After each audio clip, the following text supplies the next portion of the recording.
রব্বানা আতিনা ফিদ দুনিয়া হাসানাতাও ওয়া ফিল আখিরাতি হাসানাতাও ওয়া কিনা আযাবান্নার। রব্বিরহামহুমা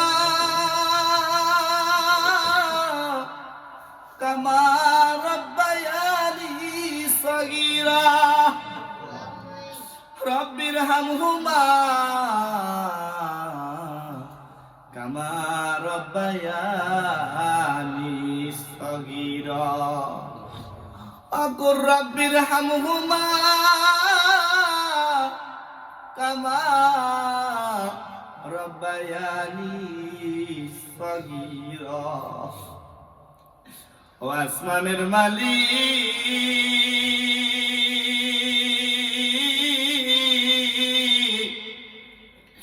ও জমিনের মালিক,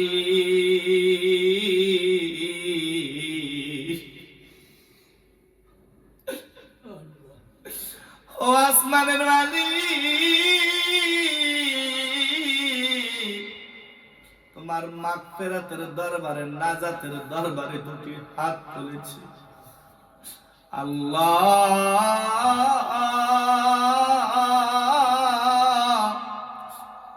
ভিক্ষুকের মতন হাত বাড়াইছি,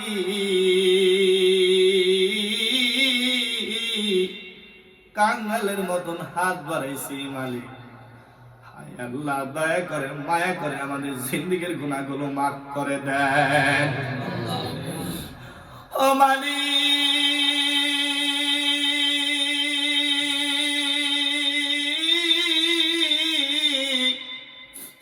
ও মালিক। তোমারে ডাকতে কত মজা, দুনিয়ার মানুষ যদি জানতো তাহাজ্জুদ নামাজে তোমারে ডাক করে মালিক। ও আল্লাহ, তুমি আমাদের গুনাহগুলো মাফ করে দাও আল্লাহ গো। আমাদের অনেকের মা নাই, আমাদের অনেকের বাবা নাই আল্লাহ গো। ও মালিক, যে মা 10 মাস 10 দিন গর্ভধারী করেছে, মা মা জান্নাতি মা, মা মা মা মা মা, যে মা 10 মাস 10 দিন গর্ভধারী করেছে, আরে 4 মাস 7 মাস যখন পেটের ভিতরে আসলাম, মা আরে খাইতে পারে নাই, ঘুমাইতে পারে নাই। স্বামী বলে, কি হয়েছে, তুমি কেন এত গভীর রাত্রে কেন তুমি লাইট জ্বালাইলা, ব্যাপারে কি? ডাকতে বলে, প্রাণের স্বামী, আমার পেটের সন্তান আমার এমন জোরে লাথি দিছে গো, আমি মা আর সহ্য করতে পারলাম না। ও বন্ধু, তাই নাই, যখন নাকি আপনি আমি যখন ডেলিভারি হয়, আরে পেটের ব্যথায় যন্ত্রণায় মা খালি কাঁদে, চিল্লাইয়া চিল্লাইয়া কাঁদে। মা বলে, ও প্রতিবেশীরা, ও শাশুড়ি আম্মা, আমার দা দেন, আমাকে তাড়াতাড়ি দা দেন, আমাকে জবাই করে দেন, আমি আর সহ্য করতে পারি না, আমি আর কষ্ট সহ্য করতে পারি না। প্রতিবেশী চাষিরা বলে, মা এত পাগল হয়ে গেছো কেন? মা হইতে হইলে এমন কষ্ট করতে হয়, মা আর একটু সহ্য কর। আল্লাহ, ওই মা অন্ধকার কবরে গেছে গো আল্লাহ। আল্লাহ, আমার মা, আমাদের মা কি যদি জাহান্নামের আগুনে পুরাও, আল্লাহ কেমনে সহ্য করুন গো আল্লাহ।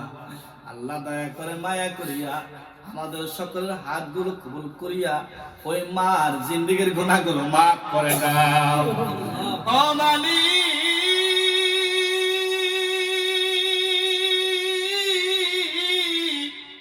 ও আল্লাহ, কার জানি বাবা নাই, আমার তো বাবা নাই গো। বাবা কইরা কত ডাকতাম, আমার বাবা রাত 12টা বাজলে ডাক দিত, বাবা রে আব্দুল শাকুর কোথায় আছো, তাড়াতাড়ি তাড়াতাড়ি বাসায় আসো, কি হইছে তাড়াতাড়ি আসো। বাবা এত আর ডাকে না, আরে পরীক্ষার ফিসের জন্য বাবা ফজরের নামাজের পর রিক্সা চালানোর জন্য বের হয়ে গেছে। রাতের বেলা বাবার চেহারাটার দিকে তাকানো যায় না, চাপা গুলো ভেঙে ভিতরে ঢুকে গেছেন গা। বাবা হাতের ভিতরে কিছু মজা নিয়ে আইছে, আর বাবা আর বলে এই ধরো বাবা তোমার পরীক্ষার ফিস। আরে বাবা কত কষ্ট করেছেন, মাথার গাম কত পায়ে ফেলাইছেন, ওই বাবা নাই। আল্লাহ তুমি যদি জাহান্নামের আগুনে যদি বাবারে দাও কেমনে সহ্য করবো রে আল্লাহ। আল্লাহ তোমার কাছে বলি আল্লাহ ওই বাবাকে মাফ করে দাও। আল্লাহ যাদের বাবা আছে বাবার কষ্ট বোঝার তৌফিক দান করে দাও। আল্লাহ আমার যুবক বন্ধুরা আছে, মা কি জিনিস, মা যদি দুনিয়াতে থাকে মা কি জিনিস, মাকে বোঝার তৌফিক দান করে দাও। আল্লাহ অনেকের মা হাসপাতালে ভর্তি গো আল্লাহ, অনেকের বাবা হাসপাতালে ভর্তি, আল্লাহ তাদেরকে সুস্থতা দান করে দাও। আল্লাহ আমার মাদ্রাসাকে তুমি কবুল আর মঞ্জুর করে নাও। আল্লাহ পৃথিবীতে যত মাদ্রাসা আছে মসজিদ আছে সব কবুল আর মঞ্জুর করে নাও। আয় আল্লাহ আমাদের দোয়াগুলো কবুল আর মঞ্জুর করে নাও। আয় আল্লাহ সামনে আমাদের রমজান, 30টি রমজান যেন রাখতে পারি সেই তুমি দান করে দাও। আয় আল্লাহ কোরআনের হাফিজদেরকে নিয়ে আল্লাহ তোমার দরবারে হাত তুলেছি, তাদের হাতের উসিলায় আল্লাহ আমাদেরকে মাফ করে দাও। আয় আল্লাহ এই ঘরের ভিতরে খায়রে বরকত দান করে দাও। আল্লাহ যার মনে কি আশা আছে জানি না, কার মনে কি আশা আছে আল্লাহ কবুল আর মঞ্জুর করে নাও। আয় আল্লাহ অনেকের ঋণগ্রস্ত, আল্লাহ ঋণ পরিশোধ করার তৌফিক দান করে দাও। আল্লাহ অনেকে বিবাহ করতে পারে না, আল্লাহ ভালো বিবি যোগাইয়া দাও। আয় আল্লাহ অনেক গুনাহ করতেছেন, গোপনে গুনাহ, আল্লাহ জিনা ছাড়তে পারে না। আয় আল্লাহ তুমি দয়া করে তাকে তুমি জিনা থেকে মুক্ত করে দাও। আয় রব্বে কারীম শেষ মেশ তোমার কাছে ফরিয়াদ করি গো আল্লাহ, আমাদেরকে মাফ করে দাও। আল্লাহ যারা আমিন আমিন বলতেছে সবাইকে কবুল আর মঞ্জুর করে নাও। হে আল্লাহ এই এলাকাবাসীকে কবুল আর মঞ্জুর করে নাও। হে আল্লাহ এই এলাকা থেকে তুমি ছিনতাইকারী, ডাকাতি, বাকুর সব থেকে আল্লাহ সবকিছু থেকে মুক্ত দান করো। হে আল্লাহ আমরা যেন সলিহিন মুত্তাকিন হতে পারি সেই তুমি দান করে দাও। হে আল্লাহ আমাদের আল্লাহ মুখে জারি করে দাও কালেমা লা ইলাহা ইল্লাল্লাহু মুহাম্মাদুর রাসূলুল্লাহ। আসসালামু আলাইকুম ওয়া রাহমাতুল্লাহ।